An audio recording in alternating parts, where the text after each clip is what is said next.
내가 정말 아끼는 사람이라면 꼭 그 얘기를 해주거든.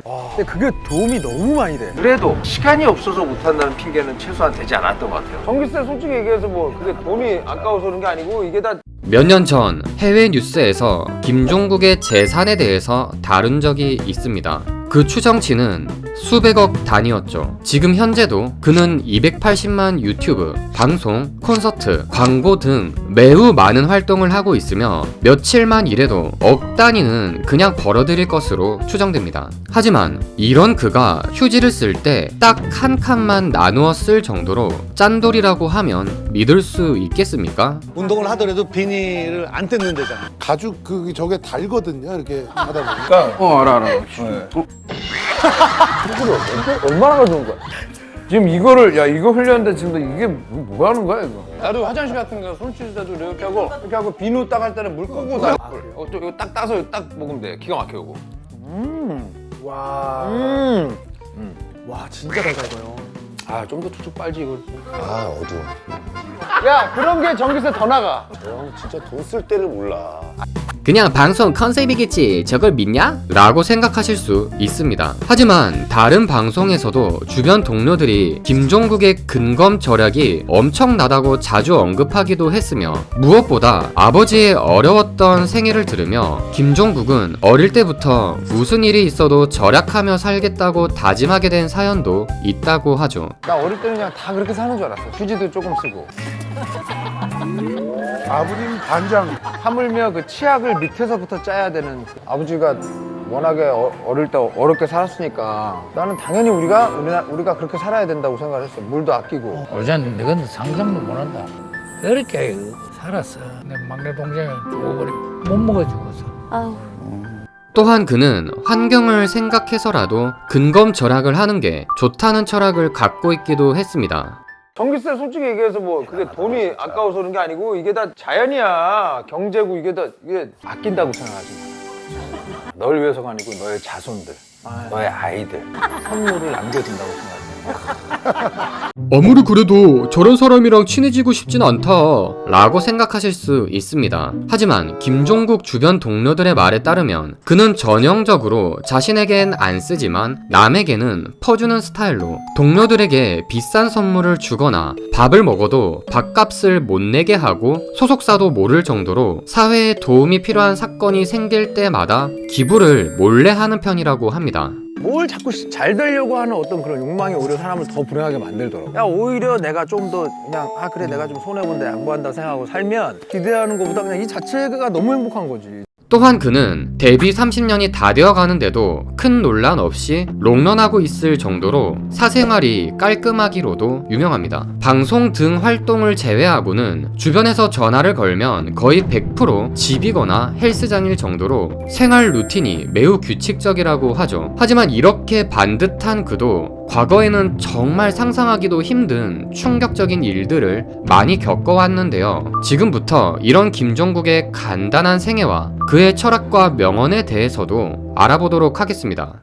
김종국은 1976년 서울특별시 용산구에서 태어났습니다. 그는 군인이었던 아버지의 영향으로 어릴 때부터 운동을 좋아했는데요. 그러다 보니 자연스럽게 학창시절 싸움으로도 꽤 이름을 날리며 지역에서 유명해지게 되고 조직의 스카우트 제의까지 받게 됩니다. 하지만 김종국은 조직에 들어가면 돌이킬 수 없는 강을 건너는 것이라 생각해 이를 거절한 뒤 이참에 아예 방황을 끊고 제대로 살아보기로 결심하죠. 공부는 아예 담을 쌓았던 김종국은 자신이 뭘 잘하는지 끊임없이 고민했고 남들보다 높은 톤의 타고난 미성으로 노래를 꽤 잘 불렀던 그는 가수에 도전해보기로 최종적인 결론을 내리게 됩니다. 그렇게 고등학교 졸업 후 6개월 동안 미친듯이 준비한 그는 터보라는 그룹으로 데뷔를 하게 되었고 나 어릴 적 꿈,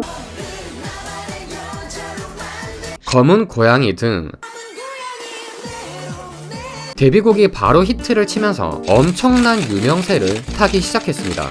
하지만 화려한 겉모습의 이면엔 엄청난 희생이 숨어 있었는데요. 당시 터보의 소속사였던 스타뮤직은 조폭 집단에 의해 비상식적으로 관리되고 있었고 스케줄을 하루에 17개씩이나 돌리며 이로 인해 하루 만에 국내선 비행기를 5번이나 타야 하는 상황도 있었을 정도였다고 하죠. 당연히 소속사는 수익 대부분을 부당하게 갈취하였고 사소한 실수라도 있으면 지하실로 끌고 가 가죽 벨트, 빠따, 라이터 등 살벌한 고문이 이어졌다고 하죠. 당시 김종국은 원래부터 좋지 않았던 허리가 완전히 혹사될 정도였다고 합니다. 그렇게 법적 계약이 종료될 때가 되어서야 빠져나온 김종국은 솔로 활동으로 다시 가수 인생을 시작하려 했지만 전 소속사에서 가요계의 작곡가들과 방송계에 미리 손을 써도 김종국이 곡을 받을 수도 방송에 출연할 수도 없게 방해를 하며 심지어 죽여버린다라는 협박까지 했다고 합니다. 김종국은 이런 방해에도 끝까지 굴하지 않았으며 도끼를 품고 스스로 프로듀싱까지 배워가며 솔로 1집을 냈지만 예상대로 어쩔 수 없는 한계로 인해 처참히 망해버렸고 정신력이 그렇게나 강했던 김종국에게도 엄청난 슬럼프가 찾아와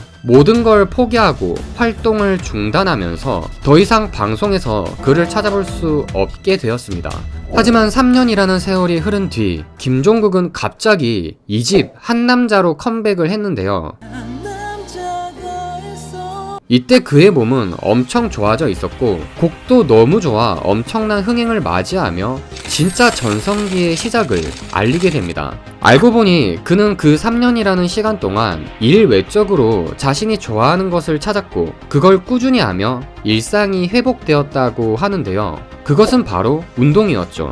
그는 자신의 일을 더 끌어올릴 수 있는 원동력은 바로 주어진 일을 할 땐 열심히 하고 남는 시간엔 꼭 좋아하는 것에도 시간을 투자하는 삶이라고 말한 적이 있습니다. 내가 정말 아끼는 사람이라면 꼭 그 얘기를 해주거든. 운동이 아니어도 돼. 자기가 막 너무 좋아하는 거 한 가지는 꼭 있었으면 좋겠어. 그래야 되게 오래 갈 수 있어. 건강하게. 맞아. 일이 바빠서 다른 거 할 시간이 없다고 생각하는 사람들에겐 다음과 같은 얘기를 남기기도 했죠. 저도 뭐 여유 시간이 많이 없는 편이긴 하거든요. 뭐 매일 일하고 그래도 시간이 없어서 못한다는 핑계는 최소한 되지 않았던 것 같아요. 어떻게든 짬을 내고 만들어서 마음가짐의 문제입니다. 김종국은 최근 터보로 활동하던 당시에 대한 자신의 솔직한 심정으로 터보로 활동할 때 고통받고 힘들었던 것은 사실이었지만 사실 그때가 있었기에 지금 모두가 저라는 사람을 추억할 수 있는 소중한 곡들도 남아있는 것이고 또 그때 인생적으로든 음악적으로든 많은 부분들을 배웠기 때문에 지금 또 잘 될 수 있었던 거라 그 시기를 참 감사하게 생각하고 있다 라는 말을 전한 적이 있습니다. 그는 정말 불행한 일을 겪어도 그 안을 잘 들여다보면 분명 긍정적인 면이 있다고 그것을 찾는 능력을 키우는 게 인생에 엄청난 도움이 된다라는 말을 전한 적이 있죠. 부정적인 일이 생기잖아, 만약에. 근데 그걸 어떻게든 거기서 작은 부분이라도 긍정적인 걸 찾아서 그걸 그냥 좋은 일로 내 스스로 만드는 그 습관을 계속 했거든? 근데 그게 도움이 너무 많이 돼. 내가 손을 다쳤어. 그러면 사람들은 이제 운동 어떻게 하나? 근데 아니야. 손을 다쳤으니까 내가 그동안 좀 싫어했던 다리 운동을 더 열심히 할 수 있잖아. 내가 뭐 먹고 싶을 때 밥값을 걱정하지 않고 삽니다. 그것만으로 저는 너무 행복해요. 사람들은 아유 저렴가의 연예인이에요. 그래도 저는 감사하고 삽니다. 오늘 우리는 그에게서 근검절약이 주는 의미와 일과 좋아하는 것의 균형을 맞추는 게 얼마나 중요한지 그리고 불행 속에서도 긍정적인 면을 찾는 마음의 근육을 기르는 것의 필요성 등에 대해 배우게 되었습니다. 영상 끝까지 시청해 주셔서 진심으로 감사드립니다.